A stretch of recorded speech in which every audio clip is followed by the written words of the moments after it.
Katie and Charlie Walter never thought they'd see folks in Texas running to crank up a generator the way they did during the Texas deep freeze. Texas is a net energy producer, which I believe we still are. Yeah. But then the ironic thing is we don't have energy right now. And the same way it taught a lot of us about dealing with the extreme cold, so too did it teach city leaders in Central Texas and the Brazos Valley a thing or two. We got lucky. The council has approved significant amounts of money for infrastructure in Waco, and so that really paid off. Did you learn anything from this storm that you could use in the next one, God forbid? Yeah, God forbid, no kidding. Our systems are kept up to date.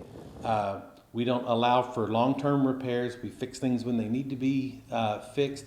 And ultimately, that ends up impacting in a positive way in the bottom line. City leaders generally came together to tackle troubles quickly. The council took decisive action and they approved $5 million. Acting instead of debating. Among the biggest lessons we learned in the Texas deep freeze, every city has a weakness. Whether it's the city-owned power plant in Bryan, roads, or water, the cold hit them all. Got into some of the... In Marlin, problems at the city water plant showed up early, and the leaders there jumped on it from the start. We're calling everybody trying to find what we need to get this plant up and running. Their dilemma got international attention and even got a write-up last week in the Houston Chronicle, which told of the icy adventures of city manager Cedric Davis. Bro, we was on ours out in the ice. And you remember, we got on the icy road to go get parts from a volunteer. We met us, we networked, and we didn't wait a week or so. We were on it from within hours, keeping Marlin's projected cost of the deep freeze to between $70,000 and $100,000. The Chronicle also showed how easily 2/3 of Texas shared the same problem. We have two. Even those that escaped serious water trouble, like Waco, found other previously unknown weaknesses.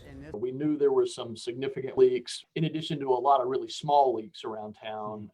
It was sort of death by 1,000 cuts. Painful, for sure. Cities that kept up on maintenance escaped some of that pain that everybody has now begun working hard to avoid next time. It might change the way we do things in the future, which now seems like a genius idea. Because now the repair bills have started coming in, and they're not cheap. I always say to keep kicking this can down the road, but the longer you wait, the bigger that price tag gets. Oh, you have no idea how right he is about that. Want proof? Tune in to 25 News tonight at 5 and 6, and I'll show you. Dennis Turner, 25 News.